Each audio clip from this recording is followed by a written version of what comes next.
guys. Today we're taking a look at a Kodak Ektra 200. This cost $3 at an antique store. On eBay it would be worth anywhere between $10 and $20. When they were new they were $24.50. The only personal significance to this one is I bought it in a bargain bin at an antique store for $3. It's a 110 film format camera. These were made from 1980 to 1987. A list of its features are: it was made in Germany. It used the same film as 16mm video film, which is repackaged in cartridges. The film format is actually 13 by 17mm is the frame size. And it has a combination cover and handle, which is kind of handy. And in my opinion, it's left eye friendly. That is, when you open it and turn it like this to shoot, you hold it with your left hand, and if you're left eye centric like half of the photographers are, instead of putting your nose in the viewing screen, your left eye would go there, and it's actually much easier to use than people who shoot pictures with their left eye all the time than normal cameras. It has a 22mm f11 lens, which is a very small aperture, so it's really only good on bright sunny days, unless you use a flash with it. It has 3 shutter speeds, and it depends on your film speed, which it senses when you put it in, and also it depends whether you're using flash or not. One of the features of 110 film is that when the cartridges are in, you can open the back and not ruin your film, because it has light seals on both ends of the cylinders. So at worst you lose one frame, so you can open and close the back and not worry about it. It's also super easy to load compared to 35mm film. When this camera shipped, it also shipped with a set of self-adhesive initials to personalize the camera. And this particular one, I can find it, has the initials TMW, which I can only assume that's from Tennessee Williams, Thomas Merton Williams.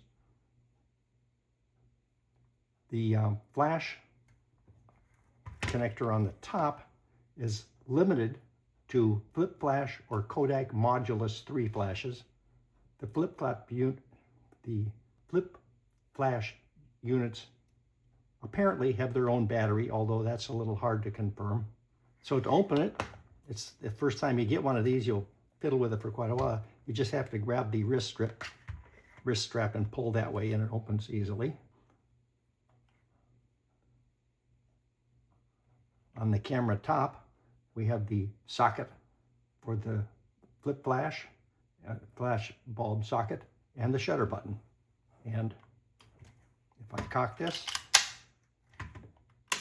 that's what the shutter sounds like. And on the left side in the handle is a convenient little sticker, which implies, and I believe it to be true, that you could use different films, but it will not take the correct exposure on sunny days unless you use either ASA 100 or ASA 400 film, which probably was the bulk of what was only available for these cameras when they were new. I'll put a picture in the video of a flip flash. But basically, it plugs into the top. It has, depending on the brand you have, it has 5 flashes on one side, and then after you take those, you have to flip it around and plug it in, and you have 5 flashes on the other side for 10 shots total. Some of flip flashes were made with 4, and some 4 on each side, and some were made with 6 on each side.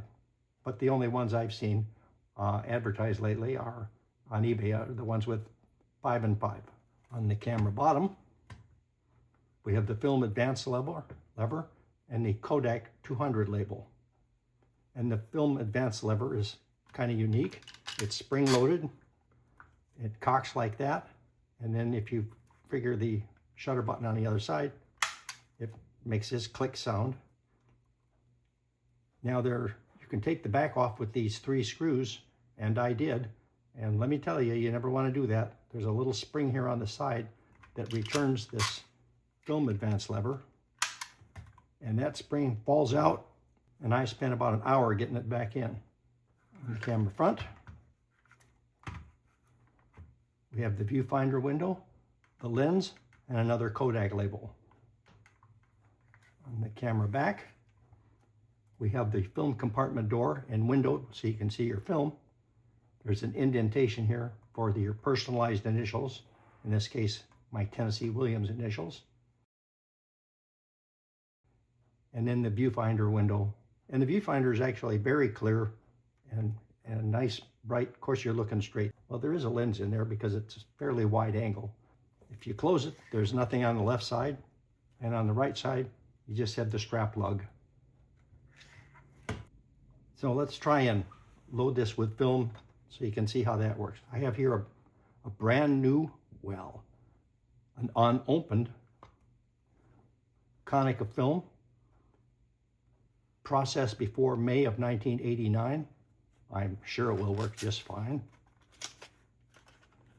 That's a joke. And it's sealed nicely.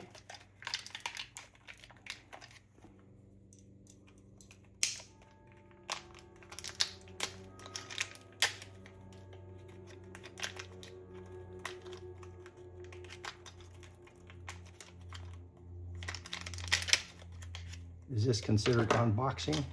I hope not. Return to York Color Labs. So you can see there's a little arrow there. At any rate, to load it, here's the latch for the film door. You just push it that way to the left, and the film door will open. Plop the film in, close it. One of the things they advertised when they sold these cameras is how much easier it is to load the film in this than if you had, say, a 35mm camera. Now you see all of the arrows there. I'll advance it. That's probably it's not allowing me to take that shutter. I have to advance it again and again and again. Now it says 1, and it'll allow me to take a picture. Pretty cool, huh?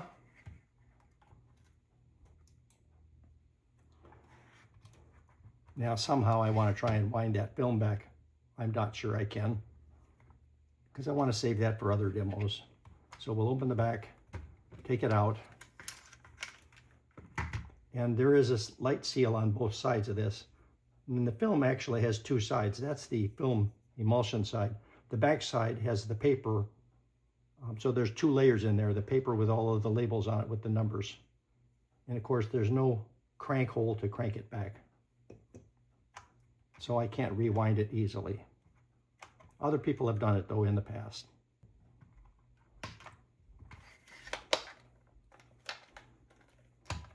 So that's it, guys. Thanks for watching, and I hope you enjoyed the video.